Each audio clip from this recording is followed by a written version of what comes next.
বাংলাদেশে এখন পরীক্ষা চলছে। কেউ দিনরাত পড়ছে, কেউ দোয়া চাইছে, কেউ বা ভয় পাচ্ছে। বাট একটা কোশ্চেন কেউ করছে না, আমি আসলে কি শিখছি এখন? মুখস্থ করি, নোট মুখস্থ, সাজেশন মুখস্থ, কোচিকে লাইন মুখস্থ। কিন্তু প্রশ্নটা একটু ঘুরে আসে যখন মনে হয় এটা তো পড়িনি। সমস্যাটা পরীক্ষা না, সমস্যাটা আমাদের শেখার পদ্ধতিতে।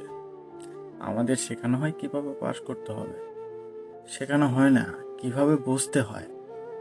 একটা দেশের সবচেয়ে বড় ক্ষতি হয় তখনই যখন তার শিক্ষিত মানুষগুলো বাস্তবে অদক্ষ থাকে। আজকের এসএসসি পরীক্ষার্থী আগামীকালের doctor, engineer, freelancer, leader, etcetera. কিন্তু যদি আজ তারা মুখস্থ করে পাশ করে, তাহলে কাল তারা সিদ্ধান্ত নেবে কিভাবে? জ্ঞান দিয়ে নাকি আন্দাজ দিয়ে? আমরা সিলেবাস আপডেট করছি, নিয়মও পরিবর্তন করছি, বাট মাইন্ডসেট এখনো একই জায়গায় পড়ে আছে। এই কারণে ডিগ্রি বাড়ছে, পাশাপাশি উন্নত হারে বেকারত্বও বাড়ছে।